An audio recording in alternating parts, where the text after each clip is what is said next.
We touched on some of the big themes going on as the winds of change are afoot, not just, of course, in new administration in the US, but in other areas of the planet, such as shifting winds in the Middle East as well.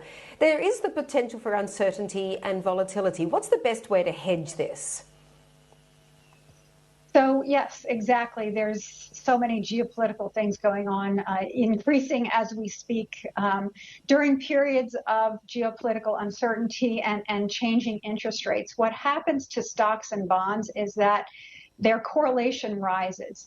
And so investors who think that by having some stocks and some bonds that they're well diversified and able to create smooth returns over time, sometimes doesn't happen. So what we need to do is layer in other alternative asset classes that really do have a low correlation to traditional assets like stocks and bonds. And gold is one of them.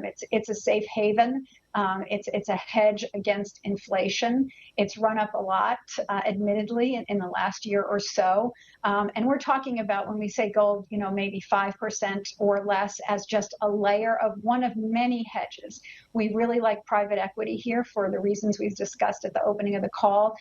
Again, with deals heating up, with more mergers and acquisitions, with more IPOs, with a president coming in who is less restrictive, and again, very pro-growth oriented, we feel like private equity is going to be a good space. And there are different sectors within private equity that we really like, i.e., data centers, of course.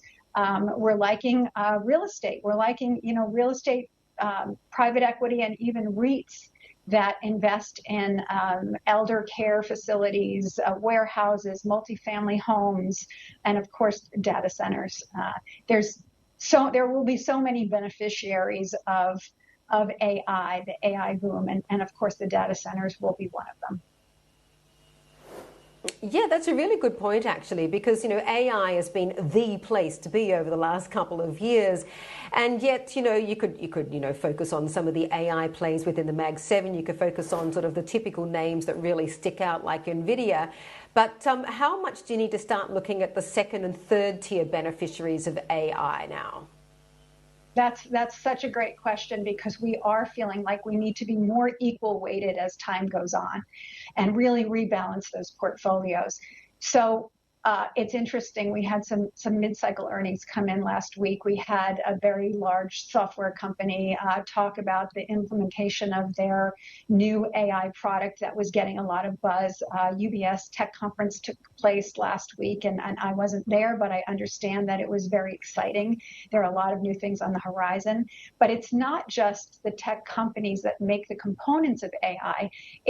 There are going to be many beneficiaries. It's the data centers that power the AI. It's also, if you look at these companies that have sort of been the laggards over the last year and a half, the value companies that are selling at much healthier PEs, that pay nice dividends, that are the aristocrats, if you want to call them that.